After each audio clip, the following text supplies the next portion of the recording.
ব্যাপার সেজে টেজে আজকে মনে হয় অন্যরকম লাগছে একটু। কি লাগছে? সেজে টেজে বাস। ও আজকে একটু অন্যরকম লাগছে। তুমি তো এখন আমাদেরকে তাকাওই না। কেন কেন তাকাবো না কেন? একটু তাকালাম। ভালো লাগছে? হ্যাঁ হেভি লাগছে। সেই নতুন বর মতো লাগছে? আরে বাবা রে বাবা। আচ্ছা বলো তো আমাদের কত বছর বিয়ে হয়েছে? হয়ে গেল তো 18 বছর। 18 বছর?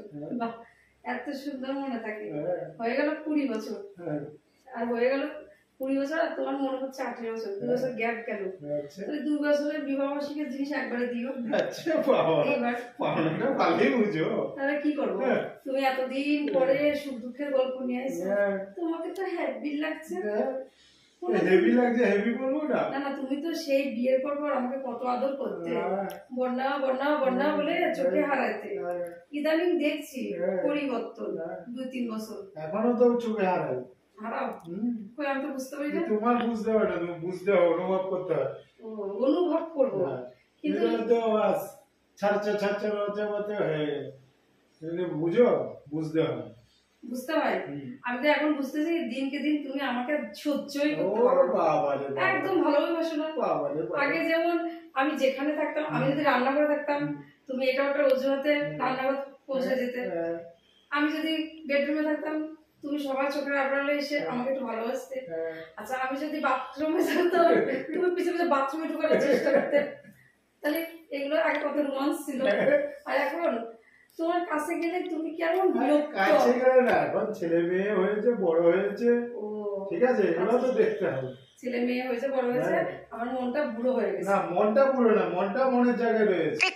কিছু বুঝিয়ে রাখতে হবে। তোমার কথা শুনে মনে হচ্ছে আমি বুড়ো হয়ে গেছি, বুড়ি হয়ে গেছি, তুমি বুড়ো হয়ে গেছো। তার জন্য রোমান্স সব হাওয়াতে জানালাতে পালায়ে গেছে। ওইটা না, এটা মনের মধ্যে রাখতে হবে। আচ্ছা সব প্রকাশ করলে হবে? আচ্ছা আচ্ছা বুঝলাম বুঝলাম। এখন আমার মেন কথা তোমার চোখে আজকে পড়েছি আমি। আচ্ছা বুঝলাম, তার মানে এখন আমার একটু ভালো লাগছে। হ্যাঁ হেভি লাগছে, হেভি লাগছে তো। আচ্ছা হেভি লাগছে তোকে, হেভি লাগছে রে। গানটা জানো তো? আমি এত জানি না গানটা। তুমি কি জানো? এই তুমি কি জানো? আমি এত কিছু জানি না। একটু রোমান্স করতে এসে তাও আবার আমতা আমতা আমতা আমতা। একটু ভালো করে পরিষ্কার বলতে পারো না বউকে? বউকে বলবো না তাই বলবো, আমি এত যেটা জানি না গান বাস। আচ্ছা এতদিন পরে তুমি আমাকে এত সুন্দর প্রশংসা করলে শুনে আমি ধন্য।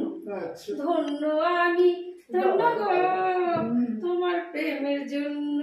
বাবারে হেভি তো গাতে, তুমি ভালো মতো হাতে তালি, হাতে তালি, সবাই হাতে তালি দাও। আচ্ছা আমাকে ভালো লাগছে না তখন, আমাকে দিয়ে একটু ঘুরতে চলো তো। চলো আমি রেডি।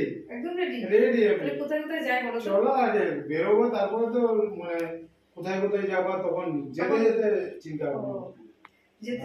বাড়ি থেকে বেরিয়ে বাড়ি থেকে কোনো ডিসিশন নেবো না? না, বাড়ি থেকে বেরিয়ে চিন্তা করবো, তারপরে চলে যাবো। তারপরে আমরা সেই বিয়ের আগে মতো প্রেম করতে যাবো। চলো। প্রেম করতে তো খুব মজা লাগে। সেই বাবা মার চোখের আড়ালে এই চিঠি লেখা, কখন যাই তোমার সঙ্গে একটু